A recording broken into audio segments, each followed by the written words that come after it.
Hello everyone, my name is Hitesh and welcome to my channel which is the HP Tutorial। आप सभी का स्वागत है मेरे HP Tutorial चैनल पर। आज मैं आपको पढ़ाने जा रहा हूँ मैटर इन आवर सराउंडिंग्स का लेक्चर नंबर 2, जिसमें मैं आज आपको लिक्विड एंड गैसेस की बात करूँगा, जिसमें फर्स्ट लेक्चर ऑलरेडी अपलोड कर चुका हूँ मैं अपने चैनल पर, जिसमें मैंने मैटर के बारे में सब कुछ बताया है और everything in this universe is called matter. मैंने आपको मैटर की एक proper define with an example, जो एक इंस्टीट्यूट में सारी चीज़ें पढ़ाई जाती है, वो यहाँ प्रोवाइड करी है। आप देख सकते हैं सारी चीज़ें, करेक्टरिस्टिक्स, ये all these things are done in previous lecture. ये सारी की सारी चीज़ें प्रीवियस लेक्चर में ख़त्म हो चुकी हैं। आई होप ये आप सब देख सकते हैं। Fourth character, fifth character, diffusion मैंने आपको बताया था कैसे कैसे क्वेश्चंस आते हैं। At the end of the session मैं आपको एनसीईआरटी में लेके जाऊंगा और वहाँ से कुछ आने वाले क्वेश्चंस भी डिस्कस करेंगे हम। ये आप सारी चीज़ें देख सकते हैं जो ऑलरेडी मैंने बताई थी। डिफ्यूजन क्या होता है, अगर आपको डिफ्यूजन बढ़ाना है तो किस चीज़ को बढ़ाना पड़ेगा, some basic examples of diffusion and physical classifications of matter. ये सारा मैं प्रीवियस लेक्चर में पढ़ा चुका हूँ। अगर आपने प्रीवियस लेक्चर नहीं देखा तो प्लीज़ पहले जाकर प्रीवियस लेक्चर देखें, which is lecture number 1 matter in our surrounding HP tutorial, जिससे कि आपको पता चल जाएगा कि चैप्टर के अंदर और क्या क्या चीज़ें आने वाली हैं और कौन कौन सी चीज़ें पढ़ेंगे हम। ओके विद दैट, ये आप देख सकते हैं सॉलिड की एक डेफिनेट शेप, डेफिनेट वॉल्यूम होती है, प्रॉपर्टीज ऑफ सॉलिड, ये सारी चीज़ें ऑलरेडी मैं पढ़ा चुका हूँ। आप इन सब चीज़ों को गो थ्रू कर सकते हैं रिवीजन के लिए। ऑलरेडी मैं बता चुका हूँ चैनल के जो ये नोट्स हैं वो आपको अवेलेबल नहीं करा पाऊँगा। अगर आप कॉल कर सकते हैं तो कॉल कर दीजिए, नहीं तो मैं ईमेल आईडी पर आपको प्रोसेस कर दूँगा। Let's start student. आज का जो लेक्चर है वो बेस्ड होगा लिक्विड एंड गैसेस पर। स्टार्ट करते हैं लिक्विड का। A liquid has a definite volume but no definite shape. अच्छा एक बात बताइए सबसे पहले तो, कि अगर मैं लिक्विड की एक डेफिनेट वॉल्यूम तो होती है, आप किसी भी चीज़ में डालो उसका वॉल्यूम हम मेजर कर सकते हैं, एक उसकी डेफिनेट शेप नहीं हो सकती कभी भी। जैसे एक सॉलिड की डेफिनेट, पेंसिल की डेफिनेट शेप है, रबर की डेफिनेट शेप है, एक नोटबुक की डेफिनेट शेप है, वैसे लिक्विड की डेफिनेट शेप नहीं हो सकती। आप उसे कोई भी कंटेनर में डालो वो शेप ले लेगा। मैंने उसमें ग्लास में डाला तो वो शेप ले ली, ठीक है। तो ऐसे आप किसी भी कंटेनर में डालो वो शेप ले लेगा। इसमें डेफिनेट वॉल्यूम तो होता है लेकिन शेप नहीं होती। ये चीज़ बेसिक चीज़ें हैं जो आपको पता होनी चाहिए। यही चीज़ मैंने यहाँ लिखी है कि एक मास होता है, वॉल्यूम होता है, लेकिन इसकी शेप नहीं होती। पहली प्रॉपर्टी यही डिस्कस करी है। ओके स्टूडेंट्स, अगर आप दोनों को ये चीज़ समझ आ गई तो let's move head with the second, ठीक है। सेकेंड प्रॉपर्टी की तरफ चलते हैं। Liquids are not rigid. Rigid का मतलब समझे आप, मैंने प्रीवियस लेक्चर में रिजिड का मीन्स बताया है। सो प्लीज पहले वो वाला लेक्चर देखिए, देन 10 करें इस लेक्चर पर। रिजिड का मतलब मैं एक बार से दोबारा रिपीट कर देता हूँ। रिजिड का मतलब होता है हार्ड स्ट्रॉन्ग। जैसे सॉलिड स्ट्रॉन्ग है, ये हार्ड पेंसिल है, इसको आप चेंज नहीं कर सकते। और इनकम्प्रेसिबल का भी मतलब बताया था, जिसकी आप शेप चेंज नहीं कर सकते, जिसकी पोजीशन को चेंज नहीं कर सकते आप, ठीक है। Liquid not rigid but almost incompressible. आपका क्वेश्चन आता है स्टूडेंट, प्लीज ध्यान दीजिएगा, क्वेश्चंस बहुत ही इंपॉर्टेंट क्वेश्चन आता है, प्लीज इसे ध्यान दीजिएगा कि इनके बीच में डिफरेंस, सॉलिड लिक्विड गैसेस, ये 3 स्टेट्स के बीच में डिफरेंस आता ही आता है। क्वेश्चन हमेशा पूछता है सीबीएसई में, right the difference between 3 particles of matter, 3 states of matter, ठीक है। तो आपको इन तीनों के बारे में बताना है। और आप देखो 1, 2, 3 ये कुछ ऐसी हैं प्रॉपर्टी जो आप खुद समझ सकते हो।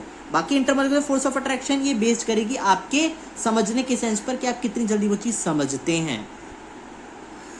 अब सेकंड जो है मैंने आपको पढ़ा दिया है, थर्ड पर टेंड करते हैं। Liquid have a property of fluidity and acquire the shape of the container in which they are capped. सबसे पहले इसको समझने से पहले हम समझते हैं फ्लूइडिटी क्या होती है। फ्लूइडिटी का मतलब होता है लिक्विड की एक प्रॉपर्टी होती है जिसे कहते हैं फ्लूइडिटी। अब फ्लूइडिटी का मतलब समझते हैं। एक तो प्रॉपर्टी है, सबसे पहली चीज तो समझ आ गई, क्योंकि वाटर फ्लो करता है हायर लेवल से लो लेवल को, इस प्रॉपर्टी को कहते हैं फ्लूइडिटी। कभी देखा है क्या कहते हैं, सॉलिड टेंड करता है हाई लेवल से लो लेवल पर, झरने हो गए या कोई भी सी लेवल हो गया, या फिर आपने देखा होगा डैम्स जो होती हैं वो हाई लेवल से लो लेवल पर आती हैं, वाटर जो होता है फ्लो करता है हाई लेवल से लो लेवल पर, और इसी को हम फ्लूइडिटी कहते हैं। ठीक है, ये इंपॉर्टेंट है, अगर आप याद करें तो बहुत अच्छा रहेगा। ठीक है, और इसे एग्जाम में लिख के आएंगे तो इंप्रेशन भी पड़ेगा कि स्टूडेंट को कुछ पता है। ठीक है, liquid have a property of fluidity. Fluidity का मीन समझ आ गया, हाई लेवल से लो लेवल। एक कंटेनर है जिसे they are flow from high level to low level, मतलब लिक्विड की एक प्रॉपर्टी है हाई लेवल से लो लेवल के फ्लो करने की, इसे कहते हैं फ्लूइडिटी। और हम इसे किसी भी कंटेनर में कैप करके रख सकते हैं। ठीक है, अब आता है very very important topic which is diffusion. Liquids undergo diffusion. मैंने आपको ऑलरेडी बताया था सॉलिड डिफ्यूजन नहीं करता है, लिक्विड डिफ्यूजन करता है। इसका रीजन भी बताता हूँ। ये पढ़ने से पहले एक डायग्राम दिखाता हूँ मैं आप सभी को। आई होप आपको ये पेपर दिख रहा होगा। मैं यहाँ एक डायग्राम बना रहा हूँ, आई होप ये आप सभी को दिख रहा होगा। पार्टिकल्स ऑफ लिक्विड, ये देख रहे हैं आप, पार्टिकल्स ऑफ लिक्विड के बीच में थोड़ा थोड़ा सा स्पेस है। ये एक पहला पार्टिकल, दूसरा पार्टिकल, तीसरा पार्टिकल, चौथा पार्टिकल, पांचवा पार्टिकल, दिख रहे हैं, थोड़ा थोड़ा सा स्पेस है। अब मैंने आपको एक चीज बताई थी सॉलिड्स के अंदर भी, कि जितना ज्यादा स्पेस होगा, आप समझ रहे हैं ये चीज, एक चीज समझिए, जितना कम स्पेस होगा उतना इंटरमॉलिक्यूलर फोर्स ऑफ अट्रैक्शन ज्यादा होगी, फोर्स ऑफ अट्रैक्शन ज्यादा होगी, अट्रैक्शन ज्यादा होगी। ये मैं ऑलरेडी बता चुका हूँ सॉलिड वाले लेक्चर में। सो प्लीज अगर आपने नहीं देखा है, मैं आपसे दोबारा रिपीट करूँ, पहले वो वाले आप यूट्यूब की वीडियो को देखिए, देन इस पर आइए। ठीक है, ओके। आपने इस डायग्राम को अच्छे से नोट डाउन कर लीजिए ताकि आपको रिमेम्बर रहे कि हाँ ये चीज हमने पढ़ी थी और ये अप्लाई भी होगी। ठीक है, देखिए मैंने आपको ऑलरेडी बताया था कि अगर डिफ्यूजन होना है तो उसके पार्टिकल्स के बीच में स्पेस होना जरूरी है। ये एक चीज नोट डाउन कर लीजिए, अगर डिफ्यूजन को पोजेस करना है या उसके प्रोसेस को होना है, मैंने डिफ्यूजन बता दिया था, एक बार दोबारा से रिपीट कर देता हूँ, इंटरमिक्स होना पार्टिकल्स का। जब दो मैटर के पार्टिकल्स इंटरमिक्स करते हैं तो उसे डिफ्यूजन कहते हैं। लेकिन डिफ्यूजन में एक चीज और बताई थी कि पार्टिकल्स के मिक्स होने के लिए पार्टिकल्स के बीच में स्पेस होना जरूरी है। अगर नहीं समझ आया तो रिवाइंड करके देखिए वीडियो को एक बारी। ठीक है, पार्टिकल्स में अगर स्पेस होगा तब भी डिफ्यूजन हो पाएगा। यही चीज लिखी है, डिफ्यूजन इसलिए करता है लिक्विड क्योंकि उसमें स्पेस होता है, इसलिए। इसका एग्जाम्पल, सर हमें वैसे तो समझ नहीं आता, एग्जाम्पल से ही आप समझाते हो वही समझ आता है। एग्जाम्पल देखते हैं, जैसे आपने कभी शुगर, पानी के अंदर शुगर मिलाई है तो कितनी जल्दी मिक्स हो जाती है, मिल्क के अंदर मिलाई है तो कितनी जल्दी। If you mix sugar in milk they mix very fastly because of diffusion. ठीक है, क्यों हो जाता है? क्योंकि डिफ्यूजन, क्योंकि लिक्विड के पार्टिकल्स के बीच में स्पेस है, वो शुगर के पार्टिकल्स को एब्जॉर्ब कर लेते हैं। ये चीज आई थिंक आपको समझ आ गई होगी। If there is any doubt related to this so please comment में मुझे जरूर बताइएगा। Okay, let's turn to the fifth property of liquids. Fifth and sixth property थोड़ी सी बेसिक प्रॉपर्टी है। ठीक है, liquid also have high density but less than that of liquids solids. Sorry, अब देखिए मैंने आपको एक क्वेश्चन बताया था which is very popular question in JEE, NEET, CBSE and also in class 11th। आपका कंसेप्ट क्लियर होना चाहिए तभी आप एग्जाम को फोड़ पाओगे। ठीक है, तो एक चीज ध्यान रखिएगा कि अगर आप सॉलिड, लिक्विड, गैसेस की बात कर रहा हूं, सो सबसे ज्यादा डेंसिटी किसकी होती है, तो उससे पता लगाने की जगह आप ये देखो, अगर आपको डेंसिटी में कोई थोड़ी सी भी कंफ्यूजन है ना, तो आज वो मैं कंप्लीट कर दूंगा, पूरी तरह से खत्म कर दूंगा। देखिए, जिसके पार्टिकल जितने ज्यादा टाइटली होंगे, जितने ज्यादा डेंस होंगे, उसकी डेंसिटी उतनी ही ज्यादा होगी। जिसके पार्टिकल जितने ज्यादा डेंस होंगे, जितनी ज्यादा अट्रैक्शन पावर होगी, जितने ज्यादा क्लोज्ड होंगे, ये समझ लीजिए जितने ज्यादा क्लोज्ड होंगे उतनी ही ज्यादा डेंसिटी होगी। ये चीज ध्यान रख लिए। ये क्यों, ये मैं बीच बीच में कुछ कीवर्ड्स बताता हूं, आप इन कीवर्ड्स को नोट डाउन कर लिएगा और अच्छे से रिवाइज कर लिएगा ना, तो आपको बेटर से बेटर समझ आएगा, मेरी गारंटी है। समझ आ रही है? बेटर से बेटर समझ आएगा, ये मेरी गारंटी है। जितना ज्यादा क्लोजिंग पावर होगी पार्टिकल के अंदर, उतना ही ज्यादा अट्रैक्शन होगी। अट्रैक्शन अट्रैक्टिव पावर है, अट्रैक्शन भी समझ लीजिए, और डेंसिटी तो ज्यादा होगी। तो अब देखिए, लिक्विड के अंदर थोड़ा सा अट्रैक्शन कम है, लेकिन सॉलिड के अंदर सबसे ज्यादा होती है अट्रैक्शन। फिर उसके अंदर होती है लिक्विड के अंदर कम, सबसे कम होती है गैसेस के अंदर डेंसिटी। आपसे पूछे सबसे हाई डेंसिटी किसकी होती है, सॉलिड की सबसे ज्यादा हाई डेंसिटी होती है, गैसेस की सबसे कम डेंसिटी होती है। और देखो, पार्टिकल्स से पता लग जाता है, जितने ज्यादा क्लोज होंगे पार्टिकल जितने ज्यादा डेंस होंगे पार्टिकल, जितना ज्यादा मास होगा, मास से भी आप कंपेयर कर सकते हैं, लेकिन मैं ज्यादा कॉम्प्लिकेटेड वे में नहीं पढ़ाना चाहता, मैं चाहता हूं कि ज्यादा इजीएस्ट वे में आपको समझ आ जाए, ठीक है। तो सॉलिड है, सॉलिड कितना ज्यादा डेंस पार्टिकल है, कितने डेंस हैं और कितने क्लोज हैं, तो इसकी डेंसिटी ज्यादा है। डेंस मीन्स डेंसिटी, एक चीज याद रखना, जितने पार्टिकल्स डेंस होंगे मीन्स जितने क्लोज होंगे उतनी ज्यादा डेंसिटी लिक्विड की सॉलिड से कम है। डेंसिटीज को हमेशा कंपेयर करने में रखिए, क्योंकि इन तीनों में कंपैरिजन आता है, ठीक है। आई होप आपको डेंसिटी का कंसेप्ट क्लियर हो गया होगा, अगर फर्स्ट लेक्चर में कंप्लीट नहीं हुआ हो। चलिए, ये मैंने आपको बता दिया, आई होप आपको समझ आ गया होगा। सिक्स्थ पे आते हैं, सिक्स्थ भी आपको समझ आ गया, मेरी गारंटी है। लिक्विड्स के अंदर intermolecular force of attraction weak होती है एज पर सॉलिड। दो चीजें कंपेयर करते हैं, डेंसिटी और intermolecular force of attraction. Intermolecular force of attraction solid के कंपैरिजन में लिक्विड की कम होती है। मैंने आपको बताया था कि दो पार्टिकल्स के बीच में स्पेस होना जरूरी है। अब वो स्पेस कम या ज्यादा हो सकता है, कैरेक्टर था एक मैटर का। सो अब देखो, इनके पार्टिकल्स के बीच में स्पेस कम है, और जिसके बीच में स्पेस कम है इसका मतलब इंटरमोलिकुलर फोर्स ऑफ अट्रैक्शन ज्यादा। जितने ज्यादा पास में उतना ही ज्यादा इंटरमोलिकुलर फोर्स ऑफ अट्रैक्शन है, प्लीज ध्यान से समझिएगा। जितने पास हैं उतना ही ज्यादा इंटरमोलिकुलर फोर्स ऑफ अट्रैक्शन है स्टूडेंट, ठीक है। चलिए, मैंने आपको लिक्विड पूरा आपको समझा दिया। अब एक टॉपिक और बचा, गैसेस, फिर ये लेक्चर हम खत्म करते हैं। फटाफट से इसका एक स्क्रीनशॉट ले लीजिए अगर आपको समझ आया तो।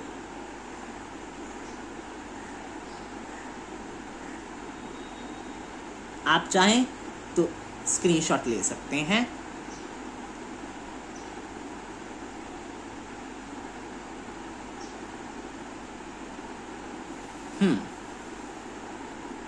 अब देखिए, गैसेस के बारे में बात करते हैं। Gases has neither a definite shape nor a definite volume. आपने कभी देखी है कि एक गैस की एक शेप हो, कोई नहीं हो सकती, ना उसका कोई वॉल्यूम है, लेकिन हाँ एक डेफिनेट मास जरूर होता है। आपके घर में गैस सिलेंडर होता होगा जिससे कि आप खाना बनाते हैं, वो गैस सिलेंडर के अंदर भी तो गैसेस ही हैं, वो गैसेस ही तो आपका काम कर रही है खाना बनाने का, ठीक है। वो आग उनकी लपटें जो पड़ती हैं, सो गैसेस जो हैं उसके अंदर, उसी से हम कैप कर सकते हैं कि हाँ यार इसका मास तो है, हम उसका मास तो ले सकते हैं ना सिलेंडर का।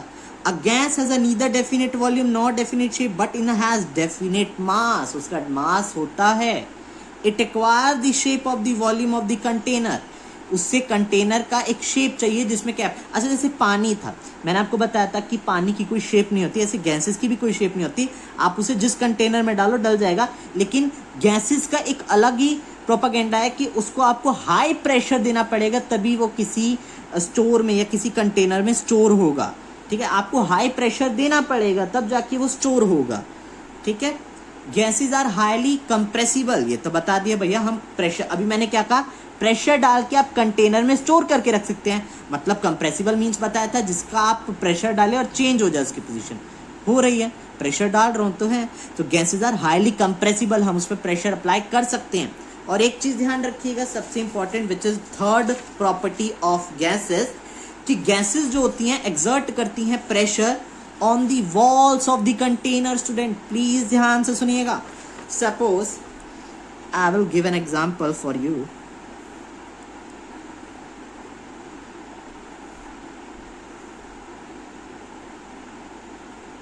ये आपका गैस सिलेंडर है, यहां पार्टिकल्स हैं, बहुत सारे पार्टिकल्स हैं। सपोज उनमें से एक पार्टिकल ये रहा, एक पार्टिकल ये रहा।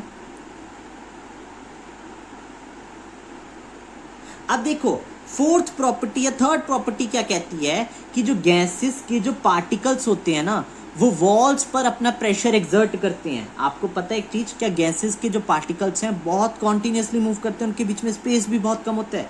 अगर हम गैसेस के पार्टिकल्स को बना के दिखाऊं तो देखो इस तरह से,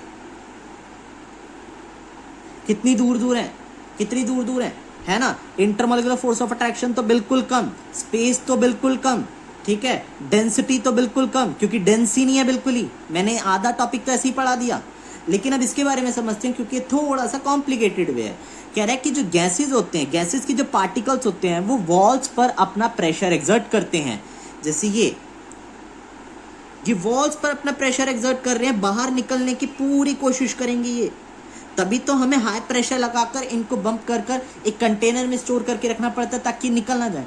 कभी आपने देखा होगा आपके घर का सिलेंडर अगर लीक कर रहा हो तो कितनी तेज से स्मेल आती है। कोई अगर इतनी दूर भी बैठा होगा, यार स्मेल आ रही है गैस सिलेंडर की। ऐसा क्यों कहते हैं? क्योंकि पार्टिकल्स होते हैं गैसेस का, वो बहुत जल्दी फैलते हैं। उनको मौका चाहिए निकलने का, जहां उन्हें स्पेस दिखा निकलने का वो वहीं निकल लेंगे। ठीक है, ये चीज आपको समझ आ गई होगी। Gases exert pressure on the walls of the container in which they are stored. I think आपको ये चीज समझ आ गई होगी। Gases can flow in all direction, ये तो आपको पता ही है भैया, गैसेस हर डायरेक्शन में फ्लो कर सकती है। गैसेस है very low density as compare to solids and liquid. ये तो मैंने आपको अभी बता दिया, ये कंसेप्ट मैंने लिक्विड में क्लियर कर दिया था कि जितनी ज्यादा डेंस होंगे पार्टिकल, जितना फोर्स ऑफ अट्रैक्शन होगा, उतनी ही कम डेंसिटी होगी उसकी। समझ आ रही है? सॉरी, मैंने फोर्स ऑफ अट्रैक्शन ज्यादा बोल दिया, फोर्स ऑफ अट्रैक्शन कम होनी चाहिए, क्योंकि फोर्स ऑफ अट्रैक्शन कम होगी, डेंस कम होगा। ठीक है डेंस कम होगा, इसका मतलब क्या है कि उसकी डेंसिटी लो होगी। ये चीज ध्यान रखिए, मैंने अभी बताया ना, जितना ज्यादा डेंस है उतना ही ज्यादा डेंसिटी, जितना कम डेंस है उतनी ही कम डेंसिटी। मैंने आपको कंपैरिजन करके भी बता दिया था। Okay, in gases the intermolecular force of attraction are very very small. Intermolecular force of attraction बहुत बहुत कम होती है इनकी। अब आप देखिए ना, मैंने आपको बताया था पार्टिकल्स कितनी दूर हैं, क्या वो अट्रैक्ट कर रहे हैं, क्या उनके बीच में फोर्स लग रही है? हाँ लग रही है, लेकिन बहुत कम लग रही है as compare to solid and liquid. Solid में तो सबसे ज्यादा, लिक्विड में उससे कम, और गैसेस में सबसे कम। बस आज का लेक्चर यहीं तक। Thank you all. मेरे चैनल को सब्सक्राइब करिए, लाइक करिए, शेयर करिए वीडियोस को। और पिछली जो वीडियो थी उस पर बहुत अच्छा रिस्पॉन्स मिला मुझे, काफ़ी ज़्यादा लोगों का व्यूज़ आया। और प्लीज़ लाइक करना मत भूलिएगा। व्यूज़ तो आते हैं लेकिन लाइक कुछ नहीं आते हैं। लाइक ही हमारा मोटिवेशन है, हमें कंसल्ट करता है कि आगे वीडियोस बनाए रखना है।